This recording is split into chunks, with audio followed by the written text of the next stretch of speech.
오늘 이 시간도 우리 좋으신 우리 하나님께서 이 예배에 참여한 우리 모두를 축복해 주실 줄로 믿습니다. 미국의 초대 대통령 워싱턴 대통령이 미국의 전무후무하게 별 5개 5성 장군으로 제대를 하고 잠시 고향에 내려와 있을 때 잠깐 들에 다녀오려고 작업복을 입고 개울을 건너려고 했습니다. 그때 육군 소령 계급장을 단 젊은 군인이 그 개울을 건너게 되는데, 이 워싱턴 별 5개를 달고 제대를 한 워싱턴이 농부복을 입고 개울을 건너려고 하니까 이 젊은 군인이 옆에 다가와서 이렇게 이야기합니다. 제가 군화를 벗기가 좀 어려우니까 미안하지만 저를 업고 좀 건너줄 수가 있겠습니까? 그렇게 부탁을 했습니다. 그랬더니 이 워싱턴이 뭐 그렇게 하지요. 그러면서 업고 이제 건너는 거예요. 업혀가면서 뒤에 업혀 있는 젊은 군인이 아저씨도 군 생활을 하셨습니까? 라고 묻습니다. 예, 군대 제대했습니다.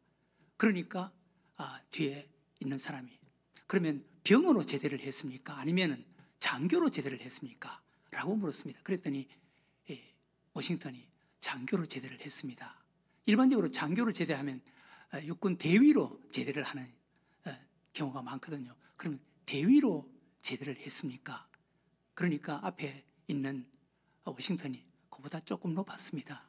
그 뒤에서 그러면 소령으로 제대를 했습니까? 그보다 조금 높았습니다. 뒤에서 그러면 중령으로 제대를 했습니까? 그보다 조금 높았습니다. 그러면 대령으로 제대를 했습니까? 그보다 조금 높았습니다. 그러니까 뒤에 있는 사람이 아니 그러면 별을 달고 제대를 했습니까? 그러면서 저를 여기 내려주세요. 저기 여기 내려주세요. 막 그러는 거예요. 근데 업고 가는 이 워싱턴이 지금 다 와가는데 군화가 물에 젖으면 안 되니까 제가 끝까지 업고 가겠습니다. 그러면서 계속 업고 가는데 그러면 별 하나 준장으로 제대를 했습니까? 그러니까 앞에 있는 워싱턴이 그보다 조금 높았습니다. 그러면 별 2개 소장으로 제대를 했습니까? 그보다 조금 높았습니다. 그러니까 뒤에 있는 사람이 그러면 별 3개 중장으로 제대를 했습니까? 그러니까 그보다 조금 높았습니다. 그러면 별 4개 대장으로 제대를 했습니까? 그러니까 그보다 조금 높았습니다. 다 와가서 내려보니까 별 5개를 달고 제대한 워싱턴이에요. 그래서 이 소령이 거기서 무릎을 꿇고 잘못했다고 백배사자하고 도망치듯이 도망을 갔다는 이런 일화가 있습니다. 사랑하는 교회 여러분, 세상에는 귀한 것이 있고 그렇지 못한 것도 있습니다. 눈으로 보이는 것 중에도 귀한 것이 있지만 눈으로 보이지 않는 것 가운데서도 귀한 것이 얼마든지 있습니다. 어쩌면 눈으로 보이는 것보다 보이지 않는 것이 더 귀한 것이 많이 있습니다. 오늘 이 시대 우리 현대인들의 잘못됨이 어디에 있습니까? 귀한 것과 그렇지 않은 것을 구별하지 못하는 데 있는 것입니다. 세상에는 눈에 보이는 것보다 보이지 않는 귀한 것이 더 많습니다. 그런데 오늘날 현대인들은 눈에 보이는 것에만 관심을 갖고 있습니다. 보이지 않는 귀한 것을 모르고 살아가는 것이 오늘날 현대인들의 불행인 것입니다. 우리 인간에게 눈에 보이는 것보다 보이지 않는 귀한 것이 있는데 그 중에 대표적인 것이 마음입니다. 마음이 귀한 것입니다. 우리 하나님도 외모보다 마음이 귀하다라고 말씀하셨습니다. 마음을 보신다라고 말씀하셨습니다.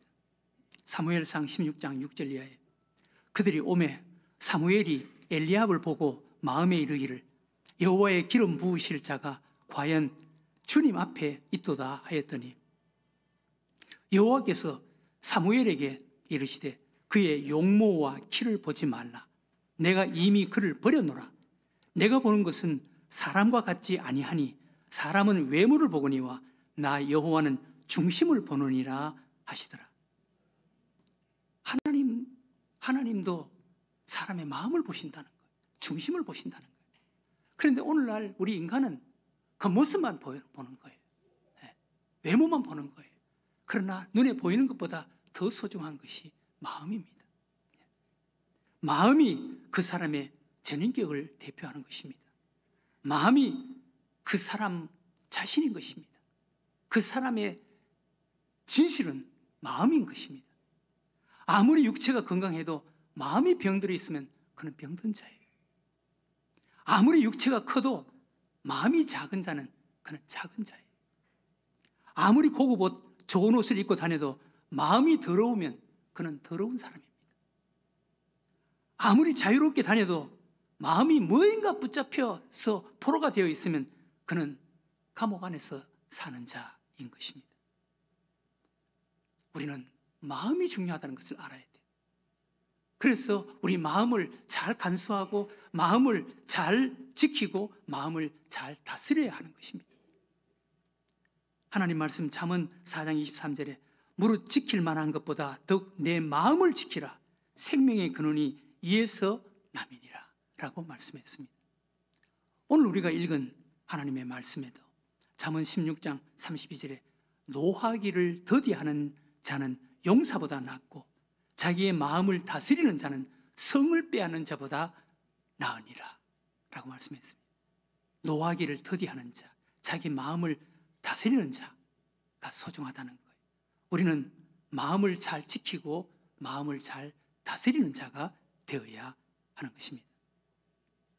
그런데 마음이 이렇게 소중하고 마음에 의해서 내 생활이 되고 삶이 되고 인생이 되고 운명이 되는데 여러분, 마음은 내 마음대로 내가 지키고 내가 끌어가고 내가 다스리는 것이 아닙니다. 우리 마음은 마치 기수에게 곱비를 잡힌 말과 같다라고 말했습니다. 말은 곱비를 잡은 기수에 의해서 가게 되어 있는 것입니다. 또 어떤 분은 성령과 악마가 싸우고 있는 전쟁터가 우리 마음이다. 우리 마음 속에 성령과 악마가 싸우고 있는 전쟁터다라고 말했습니다. 우리는 우리 마음을 잘 지키고 다스리는 자가 되어야 돼요. 갈라디아서 5장 16절 이하에도 내가 이르노니 너희는 성령을 따라 행하라. 그리하면 육체의 욕심을 이루지 아니하리라. 육체의 소욕은 성령을 거스르고 성령은 육체를 거스르나니 이 둘이 서로 대적함으로 너희가 원하는 것을 하지 못하게 하려 함이라. 우리 마음은 우리의 육신의 소욕이 지배할 수도 있고 성령이 지배할 수도 있다는 것입니다. 우리는 육체의 소욕, 육체의 욕망이 내 마음을 지배하도록 하는 자가 아니라 성령님이 내 마음을 지배하는, 성령에 의해서 이끌려가는 마음이 되어야 하는 줄로 믿으시기 바랍니다. 성령 속에 자신의 마음을 가장 잘 지키고 다스린 사람 한 사람이 있습니다. 그 대표적인 사람이 요셉입니다. 성경 속에 가장 극적인 인생을 산 사람이 요셉입니다. 요셉에게는 많은 장점들이 있었습니다. 그 장점들 가운데 가장 감동스러운 모습이 자기의 마음을 지킨 위대한 승리자였습니다. 여러분, 요셉의 생애에 일어난 사건을 여러분 한번 생각해 보세요. 요셉 어린 나이에 어머니가 일찍 돌아가셨습니다. 얼마나 마음이 아팠겠어요. 그런데 배다른 형들, 그 형들은 어머니가 살아 계셨습니다. 그 형들에게 미움을 받고 따돌림을 받았습니다. 얼마나 마음이 아팠고 상처가 되었겠어요. 급기야는 그 형들에게 팔려서 애굽의 노예로 팔려갔습니다. 애굽에서 노예 생활을 하는 동안 형들에 대한 미움과 원망, 복수심 얼마나 컸겠습니까? 어떻게 그 마음을 다스릴 수가 있었겠습니까? 그런데 요셉은 형들에 대한 그 미움, 원망, 상처, 복수심, 그것으로부터 자기 자신을 지킨 거예요. 요셉이 애굽의 국무총리가 되고 형들이 애굽으로 내려옵니다. 아버지와 형들을 애굽으로 초대합니다. 요셉은 그 형들을 아버지와 함께 애굽에서 평안히 살도록 계속 보살펴 줍니다. 아버지가 돌아가실 때까지 17년, 근 20년 가까이 형들과 가족들을 도왔습니다. 그때 형들 요셉의 마음이 얼마나 상처가 됐겠어요. 형들을 볼 때마다, 형들을 도울 때마다 옛날 일이 생각나지 않았겠습니까? 그런데 요셉은 그 형들에 대한 분노, 적개심, 미움, 상처, 복수심, 그것으로부터 자기 자신을 지킨 거예요. 여러분 한번 생각해 보세요. 요셉이 마음을 다스리지 못하고 자기 마음을 지키지 못했다면 어떤 일이 일어났겠습니까? 그 분노와 미움, 적개심, 복수심, 그 마음을 자기 마음속에 허용하도록 그냥 뒀다면 요셉의 삶 속에 어떤 일이 일어났겠습니까? 아마 형들에 대한 미움과 원망의 마음이 그 마음속에 있었다면 하루도 편한 생활을 하지 못했을 것입니다.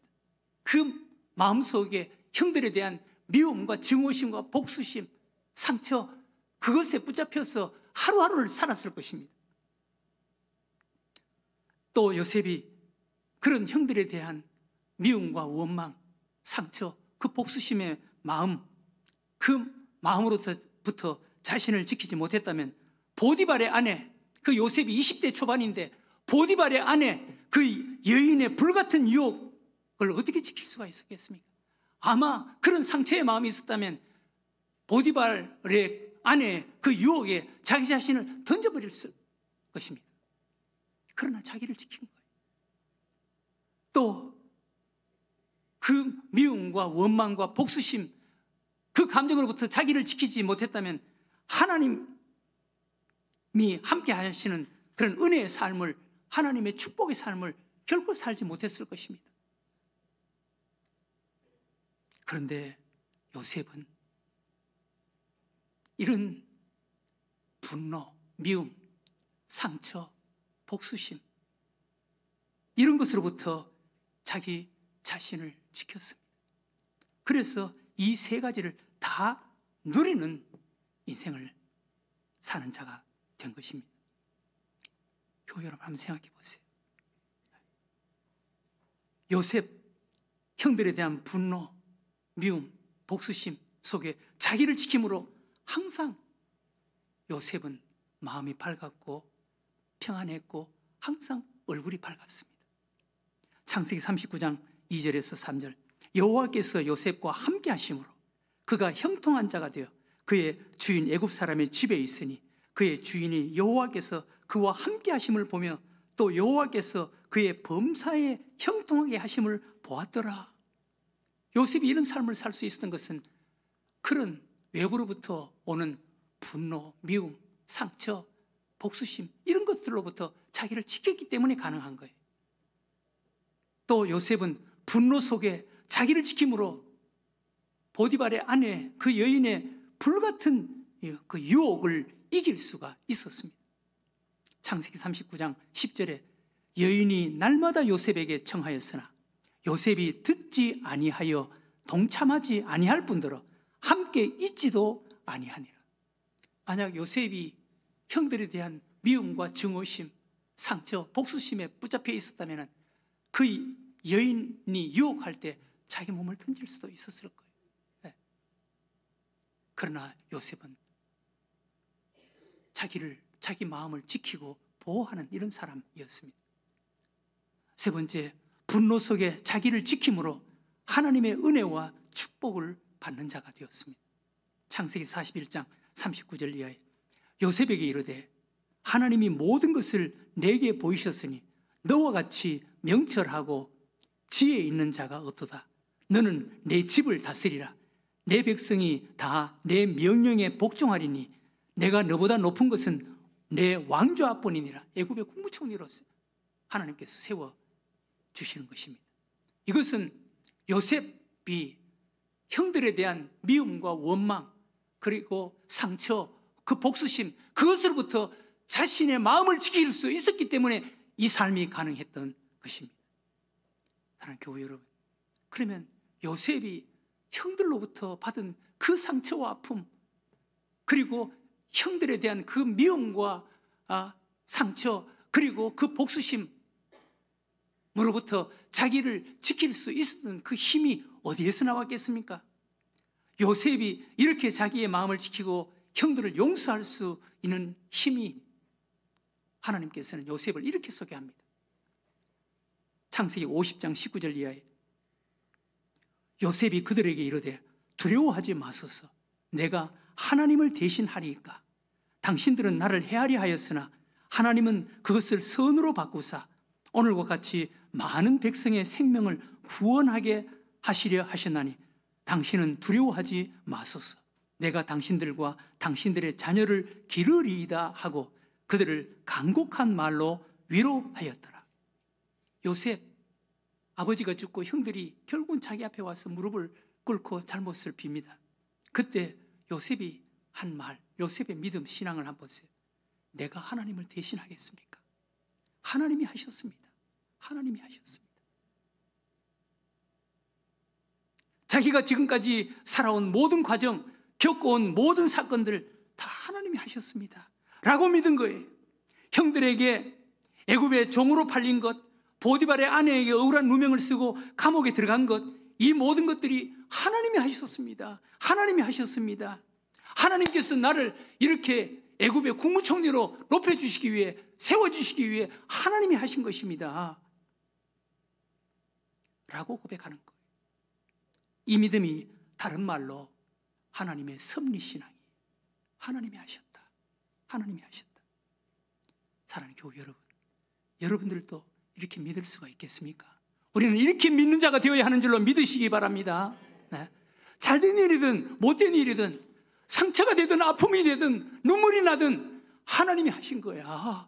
하나님이 하신 거야. 하나님께서 다 하신 거야. 하나님이 합력해서 유익하게 하시고 선을 이루어 주실 거야 라고 믿는 믿음이 하나님의 섭리신앙이에요.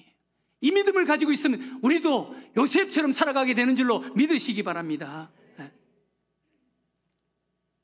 우리가 이런 믿음을 가져야 되는 거예요.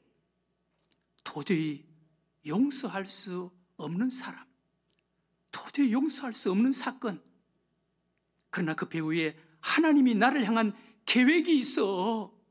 하나님이 하셔서 하나님의 뜻이 있어.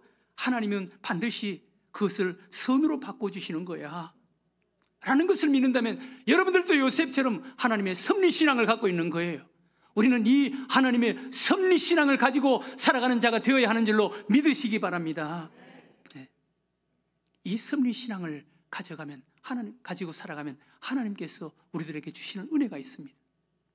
정말 하나님이 마음속에 있는 사람, 하나님이 하셔서 하나님이 하실 거야 라는 것을 믿는 사람은 어떤 문제, 어떤 억울한 일을 당하든 억울함과 상처가 없고 상처를 받더라도 쉽게 잊을 수가 있고 그리고 그 상처를 이길 수가 있다는 것입니다. 우리 믿음의 사람들은 자신을 위해서라도 이런 미움과 원한, 복수심을 잊고 용서하고 사랑하는 마음으로 살아가야 하는 줄로 믿으시기 바랍니다. 미움과 원한, 상처, 복수심, 이것을 마음속에 담아놓고 살아가면 그것이 자신을 찌르는, 상대방을 찌르는 가시가 되는 것이 아니라 자기 자신을 찌르는 가시가 되는 거예요. 미움과 원한의 마음은 상대방이 자기의 가슴에 창을 찌르면 그것을 뽑아내는 것이 아니라 그 미움과 원한의 마음을 가지고 상대방을 생각하고 바라보면 그것을 자꾸 자기 안으로 밀어넣는 것과 마찬가지가 되는 것입니다. 자기 자신을 보호하고 지킬 때 그 창을 뽑아내는 것이 되는 줄로 믿으시기 바랍니다. 우리 늘샘교회는 이런 믿음을 가지고 살아가야 되는 거예요. 요셉은 그렇게 살았습니다. 그래서 요셉이 복을 받은 거예요. 요셉은 예수님의 그림자이고 예표였습니다. 예수님은 용서하는 삶을 사셨습니다. 우리도 예수님을 배우고 닮는 자가 되어야 되는 거예요. 골로새서 3장 13절 14절에 누가 누구에게 불만이 있거든 서로 용납하여 피차 용서하되 주께서 너희를 용서하신 것 같이 너희도 그리하고 이 모든 것 위에 사랑을 더하라. 이는 온전하게 매는 띠니라. 우리 주님과 함께 살아가는 삶의 방법이라는 것입니다. 예수님이 베드로에 대한 용서, 베드로는 일평생 동안 예수님이 자신을 용서하는 그 용서가 마음속에 담겨 있었고 감동이 되었습니다. 베드로의 삶에 영향을 미쳤습니다. 베드로전서 4장 7절에서 8절에 베드로가 이렇게 고백합니다. 만물의 마지막이 가까이 왔으니 그러므로 너희는 정신을 차리고 근신하여 기도하라. 무엇보다도 뜨겁게 서로 사랑할지니 사랑은 허다한 죄를 덮느니라. 사랑은 허다한 죄를 덮어주는 것이 사랑이라는 거예요. 베드로는 이것을 예수님을 통해서 배웠습니다. 예수님이 베드로에게 찾아와서 한 번도 베드로 너가 어떻게 그럴 수가 있어? 말하지 않았습니다. 그냥 아무 말도 하지 않고 베드로에게 가장 소중한 것을 맡겨주었습니다. 이것이 예수님의 사랑이에요. 베드로는 이것이 일평생 동안 감동이 된 거예요. 아, 사랑이라는 것은 이거구나. 덮어주는 것이구나. 덮어주는 것이구나. 들춰내는 것이 아니구나. 그래서 베드로는 사랑은 허다한 죄를 덮는 거야. 그렇게 말씀하는 거예요. 우리 믿음의 사람들은 이 마음을 가지고 살아야 하는 것입니다. 마태복음 6장 14절 이하에 너희가 사람의 잘못을 용서하면 너희 하늘 아버지께서도 너희 잘못을 용서하시려니와 너희가 사람의 잘못을 용서하지 아니하면 너희 아버지께서도 너희 잘못을 용서하지 아니하시리라. 사랑하는 교우 여러분, 용서하면서 사는 자가 되어야 되는 거예요. 용서하면서. 그런 자에게 하나님이 함께 하시는 것입니다. 하나님이 은혜를 주시는 것입니다. 우리 교우 여러분, 여러분들에게 상처와 아픔을 주는 사람이 있습니까? 여러분들의 마음속에 상처와 아픔을 주는 사람이 있어도 미워하거나 원망하지 마세요. 그 상처를 여러분들의 마음속에 담아놓지 마세요. 복수심을 갖지 마세요. 여러분들에게 상처와 아픔을 주는 사람, 그들 역시 원래 나쁘거나 이기적인 사람이 아니었습니다. 그 무엇 때문에 작은 서운함, 인정받지 못했다는 감정, 자신이 받은 상처, 외로움, 이런 감정이 누군가의 왜곡된 소문과 만날 때 그 사람의 마음은 미움과 의심과 분노로 바뀌어지는 것입니다. 왜곡된 선동이 무서운 것은 선동, 거짓말 그 자체보다 그 선동이 그 사람 안에 있는 서운함과 미움과 외로움과 상처를 건드려서 그 거짓을 진실처럼 느끼게 하고 그 사람을 악한 감정의 주인공으로 만들어버리는 데 있는 것입니다. 여러분, 선동, 거짓말 그 자체보다 그 선동, 거짓말 그것이 상처를 받은 사람들에게 그것을 감정을 자극해서 그 사람을 악한 사람으로 만들어버리는 그것이 더 무서운 것입니다. 많은 사람들이 그런 희생양으로 살아가고 있어요. 그건 저는 잘 압니다. 희생양으로 살아가고 있습니다. 우리는 그들을 이해하고 끌어안고 다독여주고 용서해주는 자가 되어야 돼요.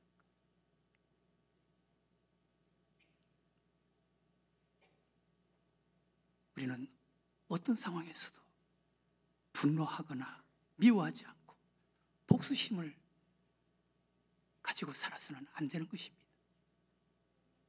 한 마을에 담을 맞대고 사는 이웃이 있었습니다. 담을 맞대고 살았습니다.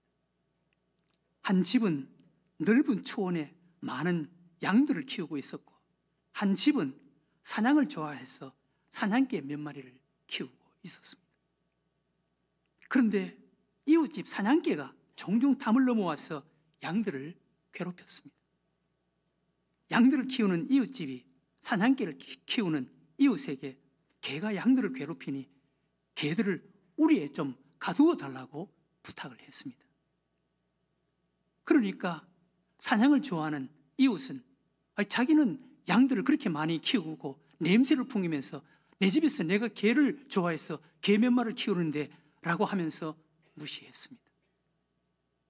어느 날 사냥개가 넘어와서 양들을 몇 마리 물어 죽였습니다. 양을 키우는 이웃이 치안을 담당하는 판사에게 찾아가서 고소를 했습니다. 판사가 이야기를 다 듣고 나서 말을 했습니다. 듣고 보니 일리가 있습니다. 사냥개 이웃을 처벌할 수도 있고 사냥개를 우리에 가두게 할 수도 있습니다. 그런데 한 가지만 물어보겠습니다. 그렇게 하면 당신은 친구를 한 명 잃고 적을 한 명 얻게 될 것입니다. 이웃끼리 친구로 살고 싶습니까? 적으로 살고 싶습니까? 양을 키우는 자가 말했습니다. 친구로 사는 것이 좋지요. 판사가 이렇게 말했습니다. 그러면 이렇게 하세요. 판사가 일러 주었습니다. 그 말을 들은 양을 키우는 이웃이 좋은 방법이라고 생각하고 집으로 돌아왔습니다. 집으로 돌아와서 사냥을 좋아하는 이웃집에 어린아이 3명이 있는데 그 아이들에게 새끼 양 1마리씩을 선물로 주었습니다. 아이들이 양 새끼를 얼마나 귀여워하고 좋아하는지 그 모습을 본 사냥을 하는 아버지가 개가 아이들이 좋아하는 양을 해칠까 봐 개를 우리 속에 다 가둬버렸습니다. 그러자 양을 키우는 이웃이 안전하게 되었고 아이들에게 양을 선물로 준 것이 고마워서 사냥한 고기를 선물로 주기도 하고 그리고 양을 키우는 이웃은 양 젖을 짜면 서로 나누어 먹으면서 가장 친한 이웃으로 사는 사이가 되었다는 것입니다. 사랑하는 교회 여러분, 복수할 또 고소할 충분한 이유가 되죠. 그러나 그렇게 하면 서로 적이 되는 거예요. 원수가 되는 거예요. 용서하고 사랑하면 영원한 이웃으로 친구로 살아갈 수가 있는 것입니다. 인생을 살아가는데 용서와 사랑이 얼마나 귀하고 소중하다는 것을 말해주는 것입니다. 사랑하는 교회 여러분, 자신의 이익만을 생각하는 사람은 생각보다 자기가 기대한 것보다 더 많은 것을 잃는다는 것을 알아야 합니다. 양의 주인이 자기 이익만을 생각하고 이웃을 벌하려고만 생각했다면 두 이웃은 아마 평생 적으로 원수로 살아가게 되었을 것입니다. 먼저 손을 내미는 사람이 아름답고 귀한 것입니다. 이런 사람이 하나님께 복을 받는 것입니다. 이런 사람이 진정으로 강한 사람이고 인생 승리자가 되는 것입니다.